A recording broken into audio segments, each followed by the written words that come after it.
बेटा आज हम लोग पेपर डिस्कस करते हैं जो कल 19 को हुआ था जेई मेंस पैटर्न पर। तो मैंने सारे क्वेश्चन इसमें नोट कर दिए विद आंसर। ठीक है, क्वेश्चन पेपर आपके पास है तो हम एक एक क्वेश्चन को डिस्कस करते हैं। ठीक है, ये बेटा क्वेश्चन नंबर 26। तो क्वेश्चन नंबर 26 में इसका नेचर पूछा है कि इसका नेचर क्या होगा। ये एसिडिटी को कम करेगा बढ़ाएगा। तो ये क्या करता है, ये COH की एसिडिटी को कम करता है क्योंकि इसका स्ट्रांगली प्लस आई इफेक्ट होता है। ठीक है, इसका क्या होता है, प्लस आई इफेक्ट। इसलिए आंसर क्या होता है 26 का ए पार्ट, है ना। 27 में अब आप देखो ये sp2 हाइब्रिडाइजेशन है, ये sp है और यहां पर कोई भी डबल या ट्रिपल बॉन्ड नहीं है तो इसका माइनस आई ज्यादा होगा। तो एसिडिक कैरेक्टर ज्यादा किसका होगा, सेकंड का। सेकंड के बाद फिर फर्स्ट का, फर्स्ट के बाद फिर थर्ड का, क्योंकि minus I effect acidic character को बढ़ाएगा। मैंने आपको बताया हुआ है H+ हटा के माइनस चार्ज लगा लो तो ये अपनी तरफ इलेक्ट्रॉन को विड्रॉ करेगा, माइनस चार्ज को कम करेगा, एसिडिक कैरेक्टर को बढ़ाएगा। ठीक है, लिखवाया भी था आपको, acidic character directly proportional to minus I effect. इसलिए इसका जो 27 है इसका आंसर बी पार्ट है। 28 में ए पार्ट आंसर है।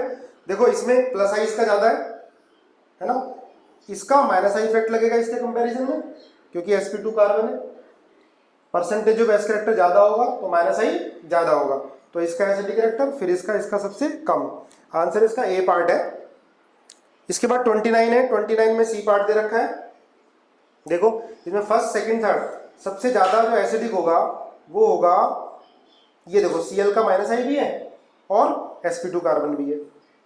तो सबसे ज्यादा एसिडिक सेकंड, सेकंड के बाद होगा फिर फर्स्ट, फर्स्ट के बाद होगा थर्ड, है ना। यहाँ तो प्लस आई लगेगा और C डबल बॉन्ड C का माइनस आई लगेगा। यहाँ माइनस आई ज्यादा है क्योंकि Cl भी है।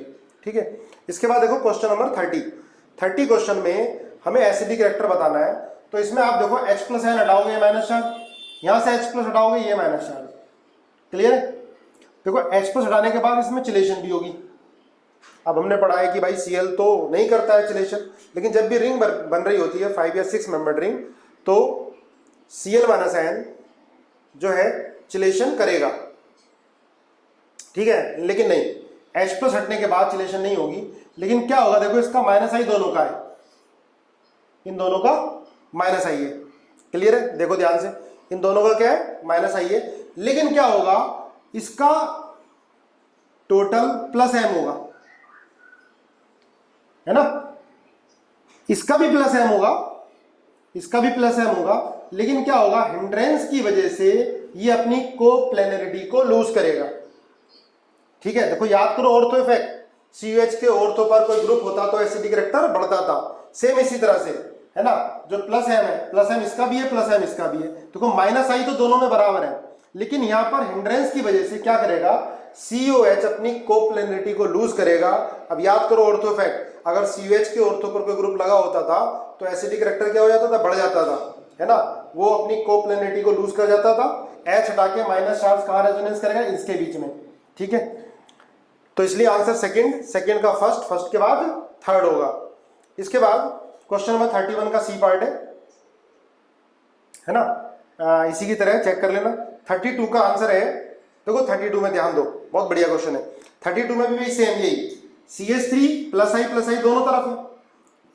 इसका माइनस आई भी सेम होगा, पर इसका विनाइल ग्रुप का प्लस m भी तो होगा, प्लस m इफेक्ट भी तो होगा, है ना। प्लस R हमने पढ़ा था, प्लस m इफेक्ट भी होगा इसका, इसका भी प्लस m इफेक्ट होगा।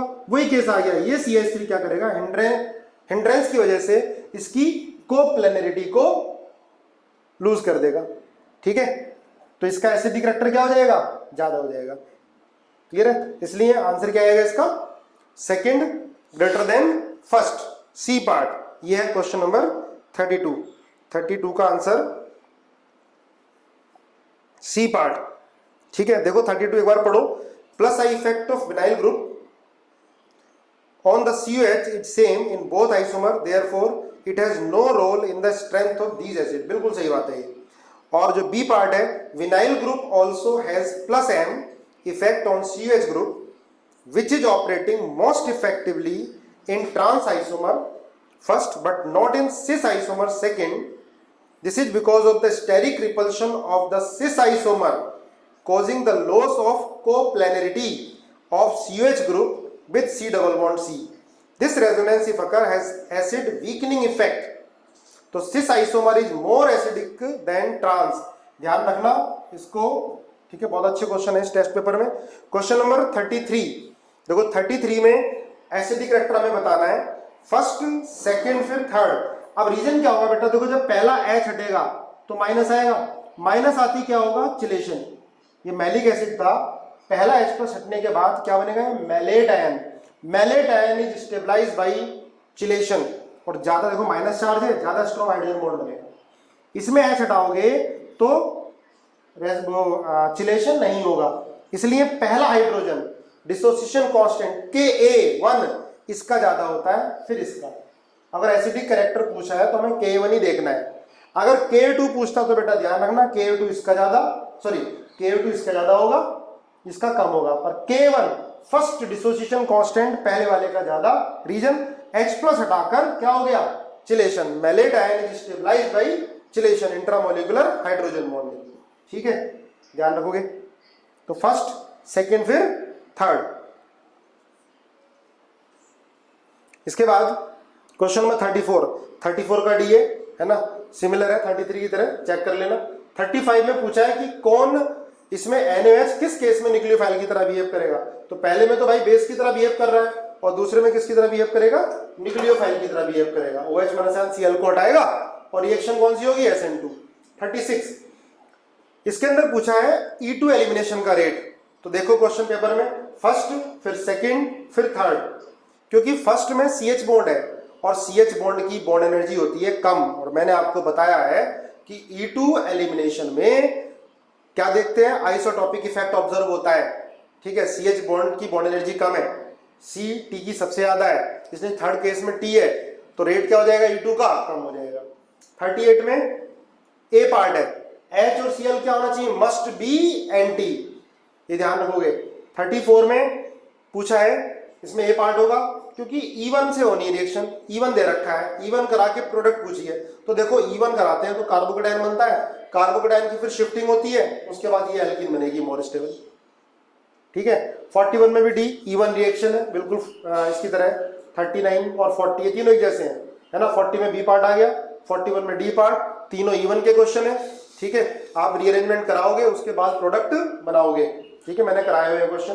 42 में B पार्ट E1 होगी, 43 A पार्ट E1 का क्वेश्चन है। ठीक है, देखो सॉरी 43 है E2 का। अब इसमें E2 किस केस में होगी, देखो प्रोडक्ट क्या बनेगी, ध्यान रखना, ये Br है, तो Br के साथ वाला जो है बीटा कार्बन पर हाइड्रोजन, ये अबव द प्लेन है तो क्या होना चाहिए, बिलो द प्लेन। तो ये वाला H हटेगा क्योंकि एल्कीन क्या बनेगी, स्टेबल। ये भी हट सकता है, या दोनों होंगे, हाइड्रोजन अबव द प्लेन भी होगा, बिलो द प्लेन भी है, पर ये कम बनेगी। मेजर क्या होगी, यहाँ से H हटेगा, यहाँ डबल बॉन्ड आ जाएगा। क्यों, क्योंकि एल्कीन स्टेबल भी बनेगी, अल्फा हाइड्रोजन भी ज्यादा होंगे, हाइड्रोजन यहाँ पर बिलो द प्लेन है। E2 के लिए एंटी होना चाहिए, Br अबव द प्लेन है तो H क्या होना चाहिए, बिलो द प्लेन होना चाहिए। 44 में B पार्ट होगा, E2 एलिमिनेशन ही है, उसके अंदर भी ध्यान देखना है आपको, क्या होना चाहिए, एंटी पेरीप्लेनर। अगर leaving group above the plane है तो H क्या होना चाहिए, बिलो द प्लेन, वही वाला हटाओगे। 45 D E2 एलिमिनेशन होगा ही नहीं, दोनों सिन है, क्या होना चाहिए, एंटी होना चाहिए, तब होगा, है ना। 45 का इसलिए D पार्ट है। 46 के अंदर नंबर ऑफ प्रोडक्ट पूछिए, इंक्लूडिंग स्टीरियो आइसोमर नहीं है, इसलिए जो आंसर होगा 46 का, देखो मैं प्रोडक्ट 46 में बेटा प्रोडक्ट बतानी है आपको, और CH3OH के साथ हीट कर रहे हैं। देखो जब CH3OH के साथ हीट कर रहे हैं और पूछा भी है E1 प्रोडक्ट, तो क्या करोगे, कार्बोकेटायन बनाओगे। ठीक है, उसके बाद मैक्सिमम प्रोडक्ट आप देख लोगे, तो ये 46 का आंसर हो जाएगा आपका 4। ठीक है, ठीक है बेटा, तो 45 का डी हो गया। 46 में आंसर आएगा 4। E1 एलिमिनेशन है, जो कंपाउंड दिया है, देखो क्वेश्चन पेपर में E1 एलिमिनेशन करना है, CH3OH के साथ हीट कर रहे हैं, और उसके अंदर हमें स्टीरियो आइसोमर इंक्लूड नहीं करने हैं, लिखा हुआ नहीं है, इंक्लूडिंग स्टीरियो आइसोमर लिखा होता तब हम करते, तो आंसर इसलिए 4 है। 47 में आप देखो SN1 और SN2 बताना है कि किस केस में SN1 SN2 दोनों होगा। तो आप देखो यहाँ कार्बोकेटायन भी स्टेबल बनेगा, प्राइमरी है तो SN2, स्ट्रॉन्ग न्यूक्लियोफाइल लेंगे तो SN2, वीक न्यूक्लियोफाइल लेंगे तो SN1 हो जाएगा। मैंने सारी कंडीशन आपको लिखाई हुई है, इसमें सिर्फ SN1 ही होगा।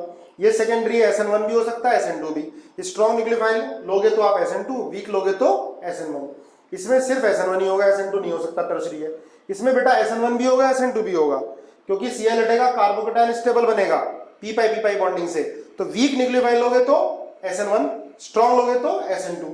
इसमें ना SN1 होगी ना SN2, कार्बोकेटायन आ नहीं सकता, ब्रिजेट कार्बन है। SN2 होगी नहीं क्योंकि टर्शरी है, हिंड्रेंस ज्यादा होगी।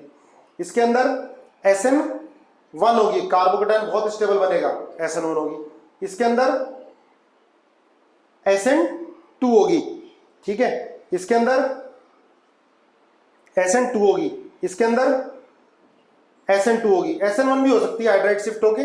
तो क्वेश्चन पूछा है कि SN2 किन किन में होगी, तो 1 2 3 4 5 6, ठीक है।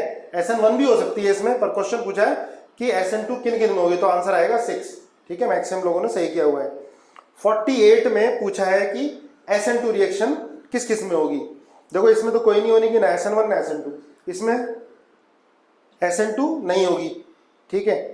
इसमें आपकी SN1 होगी, टर्शरी है। इसके अंदर SN2 हो सकती है, इसके अंदर भी SN2 होगी, इसके अंदर भी SN2 होगी, प्राइमरी है और ये प्लेनर हो गया। इसके अंदर SN2 होगी, सेकेंडरी है, टर्शरी में नहीं होती है, सेकेंडरी में हो जाती है।